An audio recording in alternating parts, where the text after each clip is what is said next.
அனைத்து உரிமை குரல் நண்பர்களுக்கும் வணக்கம். நடந்து முடிஞ்ச மக்களவைத் தேர்தலுக்கு முன்னாடி வந்த எல்லா கருத்து கணிப்பு தகவல்களுமே உண்மைதான் அப்படின்ற அளவுக்கு தான் பார்த்தீங்கன்னா, எல்லா நிகழ்வுகளுமே நடந்துட்டு இருக்கு. இது குறித்த இந்த வீடியோல உண்மையா பார்க்க போறோம். வாங்க பார்க்கலாம்.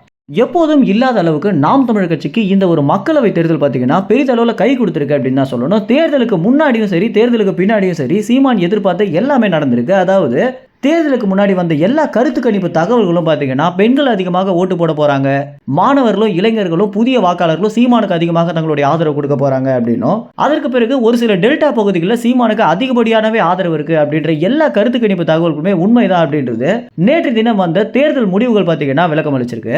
பெண்களுடைய வாக்கு அதிகமாக சீமானுக்கு விழுந்திருக்கு. அது மட்டும் இல்லாமல் டெல்டா பகுதிகளான புதுச்சேரி, டெல்டா பகுதிகளான மாவட்டங்கள்லையும் சீமானுக்கு பார்த்தீங்கன்னா அதிகப்படியான ஆளுமை இருந்திருக்கிறதும், அதாவது திமுக அதிமுகவை ஓரங்கட்டுற அளவுக்கு ஒரு கட்சி தனித்து நின்று அதுக்கு ஈக்குவலான ஒரு வாக்கு சதவீதத்தை வாங்கியிருக்கு அப்படின்றது வரலாற்றே ஒரு சாதனை அப்படின்னும். ஏன்னா காலங்காலமாக மாற்றி மாற்றி ஆட்சி செஞ்சுட்டு இருக்கக்கூடிய திமுக அதிமுகவுக்கு நிகரான ஒரு கட்சியே இல்லை அப்படின்றது தான் நிதர்சனமான உண்மையாகவே இருக்கு. இந்த ஒரு விஷயத்தை கொஞ்சம் கொஞ்சமாக நாம் தமிழ் கட்சி மாற்ற ஆரம்பிச்சு திமுக அதிமுகவுடைய ஓட்டை சூறையாடுற அளவுக்கு சீமான் அவர்கள் வளர்ந்திருக்காரு அப்படின்னா, இது அவருடைய 14 ஆண்டு கால அரசியல் வாழ்க்கைக்கு கிடைச்சிருக்கக்கூடிய ஒரு அங்கீகாரம் அப்படின்னு தான் சொல்லணும். இந்த அங்கீகாரம் மட்டும் இல்லாம தற்போது நாம் தமிழ் கட்சியை பார்த்தீங்கன்னா மாநில அளவில் அங்கீகரிக்கப்பட்ட கட்சியாகவும் தேர்தல் ஆணையம் தற்போது அறிவிச்சிருக்காங்க. சின்னத்தை பறிச்சது, அதற்கு பிறகு போராட விடாம தடுத்தது, நிறைய இடங்களில் பொதுக்கூட்டங்கள் போடக்கூடாது அப்படின்னு தடுத்தது, எல்லா தடைகளையுமே தாண்டி சீமான் தற்போது 35 லட்சம் வாக்குகளை வாங்கி அங்கீகரிக்கப்பட்ட கட்சியாகவும் மாட்டியிருக்காரு.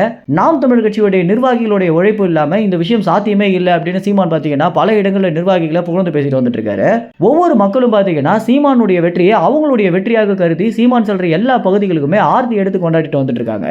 திமுகவும் அதிமுகவும் கூட்டணி கட்சிகளாக, திமுகலாம் பார்த்தீங்கன்னா 7 கட்சியோட கூட்டணி, அதிமுக பார்த்தீங்கன்னா 5 கட்சியோட கூட்டணி, பாஜக 4 கட்சியோட கூட்டணி அப்படின்னு கூட்டணியாக இணைந்து இவ்வளவு ஓட்டுகளை வாங்கியிருக்காங்க. ஆனால் நாம் தமிழ் கட்சி தனித்து நின்று இந்த அளவுக்கு ஒரு பெரிய வாக்கு சதவீதத்தை வாங்கியிருக்காங்க. மக்கள் இவ்வளவு பேர் தனக்கு ஆதரவு கொடுக்குறாங்க அப்படின்றது கிட்டத்தட்ட சீமான் ஆட்சியை பிடிச்ச அளவுக்கு ஒரு பெரிய சந்தோஷத்தை தான் நாம் தமிழ் கட்சி நிர்வாகிகளுக்கு அளிக்குது அப்படின்றத நிதர்சனமான உண்மையாகவே இருக்கு.